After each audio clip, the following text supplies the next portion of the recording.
Karena keunikannya itu, disitulah terlihat karakteristiknya bahwasannya memang motif ulos itu bisa dibuat apa aja. Jadi visi misi kita juga dengan adanya galeri ini untuk membantu kehidupan rekan-rekan UMKM juga seperti itu.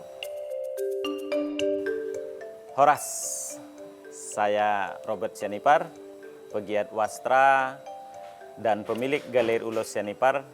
Kali ini kita akan berbincang tentang bagaimana melestarikan warisan Nusantara, juga dapat meningkatkan taraf hidup serta kesejahteraan kita.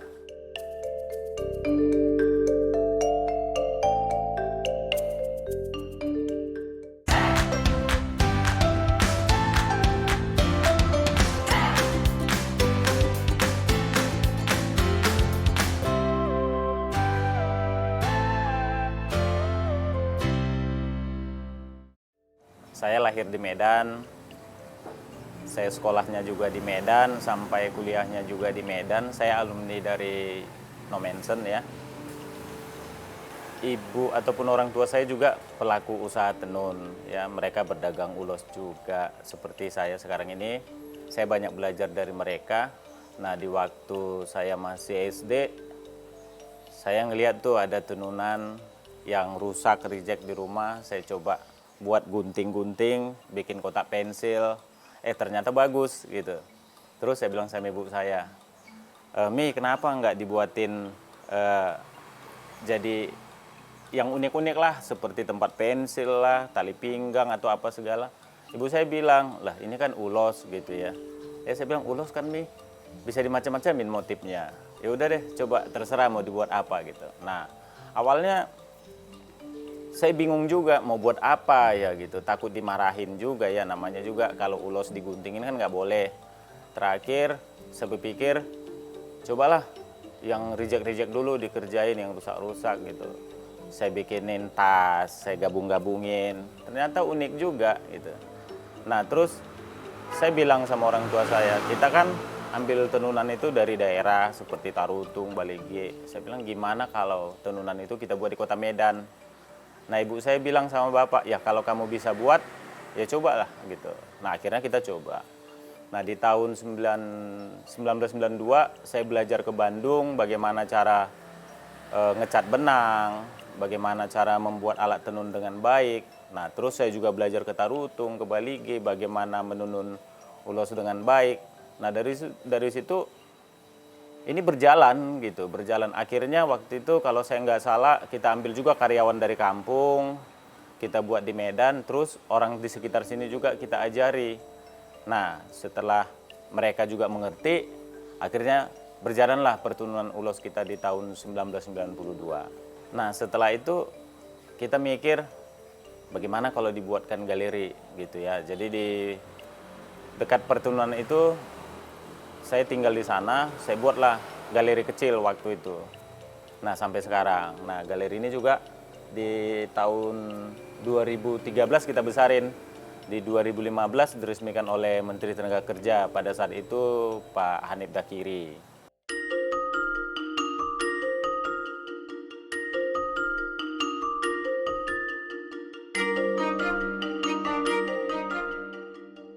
Ya selama pandemi kita tahu ya semuanya hampir stuck ya, susah. Orang juga datang ke galeri belum tentu mau, mungkin karena situasi COVID atau apa segala macam. Terus pesta-pesta juga nggak bisa, akhirnya kita ngedesain. Nah ini saya bikin saya keluarin banyak desain lah. 1-2 bulan bisa sampai 3-4 desain. Nah sekarang ada puluhan desain yang kita keluarkan selama COVID. Larinya saya ke sana, jadi ngedesain gitu. Sebenarnya kalau kita lihat ya pemirsa ya, dari ulos ya, kita cerita ulos lah. Motifnya itu memang sangat unik. Di balik keunikannya itulah kita bisa ngedesain apa aja. Bukan hanya untuk ulos, kita juga ngedesain untuk fashion atau untuk produk-produk turunan lain. Kita juga bisa buat apa aja. Termasuk sarung bantal juga bisa kita buat, jok mobil aja bisa kita buat, macam-macam. Karena keunikannya itu, disitulah terlihat karakteristiknya bahwasannya memang motif ulos itu bisa dibuat apa aja. Ya, kita juga kumpul ya rekan-rekan UMKM, pemirsa kita kumpul di sini. Dulu masih di rumah saya ya sebelum di sini. kita membahas apa yang harus kita jual kalau kita buka galeri. Kan nggak mungkin cuma satu produk atau dua produk. Nah terus rekan-rekan kita mulai berdatangan. Nah, mereka kan semua pegiat atau pengrajin UMKM Sumatera Utara. Termasuk juga produk kayak sendal, sepatu, makanan. Kita gabung. Nah terus kita bicara, kita buatlah kesimpulan. Supaya galeri ini sesuai dengan namanya, kita buat Galeri Ulos Seni Pardon UMKM bersama atau UKM bersama. Kita gabunglah rekan-rekan itu, dan produk mereka juga ada di sini, di galeri ini. Nah sampai sekarang produk yang ada di dalam galeri ini udah lebih dari 5.700 produk. Dengan adanya galeri ini banyak yang kita pikirkan. Pertama, rekan-rekan kita kan mereka bisa membuat produk, tetapi mau nyewa toko atau tempat itu kan susah, mahal ya. Terus itu nanti disewa kalau nggak laku gimana. Nah dengan adanya galeri ini mereka bisa menitip produk di sini dan semuanya gratis, free. Nah jadi mereka semangat dan kita juga bisa membantu mereka. Terus itu pelaku-pelaku UMKM lain juga yang kecil yang tidak mampu juga kita ajarin dan sebagian juga kita modalin. Nah misalnya mereka mikir, aduh Pak, kami mau buat ini perlu modal sekian, bahan bakunya ini kami nggak ada duit. Nanti kita usahakan, kita juga bantu mereka sampai produk itu bagus. Tetapi untuk mencapai itu juga kami ingin tahu contohnya dulu, nah, produk itu layak atau tidak. Nah kalau itu layak kita pasti bantu. Nah termasuk juga masyarakat di sini. Nah kita kan pertununannya ada di dekat galeri ini juga. Kita rekrut masyarakat di sini. Kita cari ibu-ibu yang menganggur ya, misalnya ada anak putus sekolah, ibu-ibu yang habis kerja, misalnya setelah masak mau apa kegiatannya, kan nggak mungkin lah ngegosip aja kan gitu. Nah akhirnya kita buat suatu tempat itu tadi, kita latih mereka, saya bina sampai mereka bisa betenun.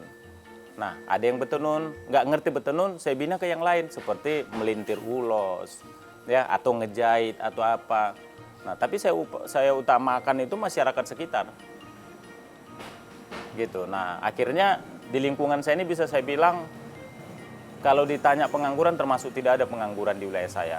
Karena paling saya utamakan masyarakat setempat.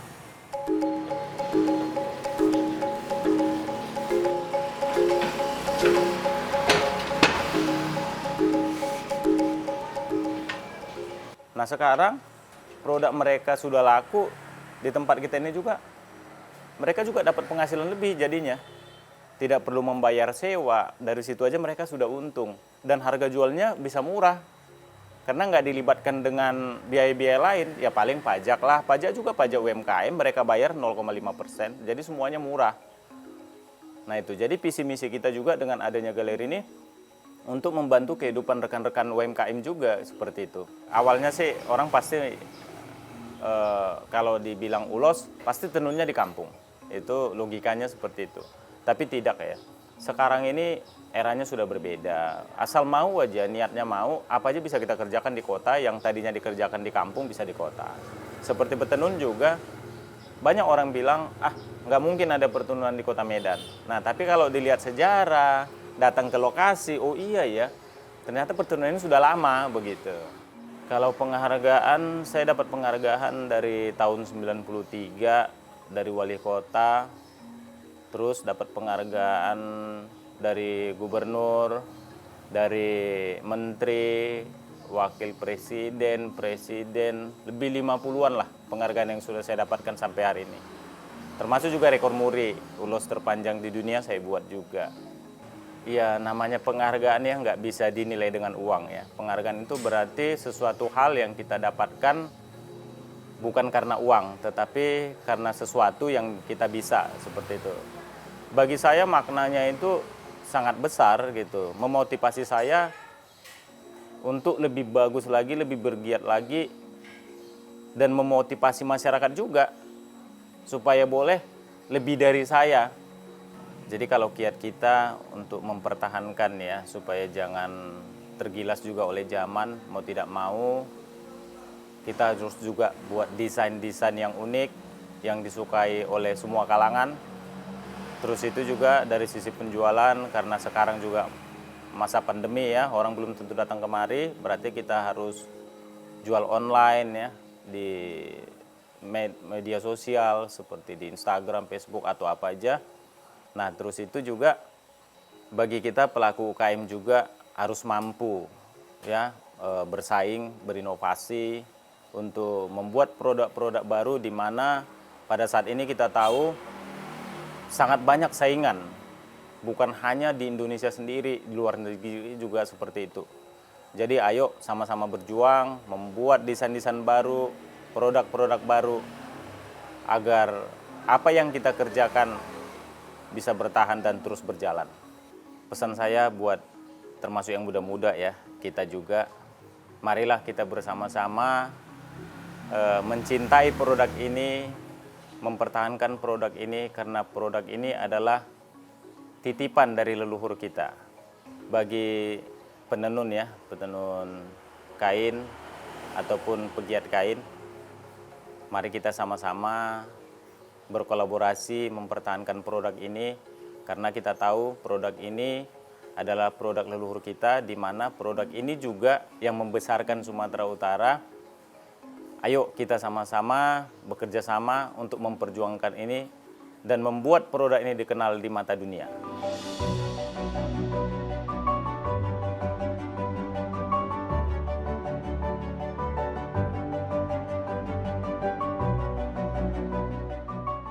Baiklah pemirsa, sekian dulu bincang-bincang kita tentang melestarikan warisan Nusantara yang juga meningkatkan ekonomi masyarakat.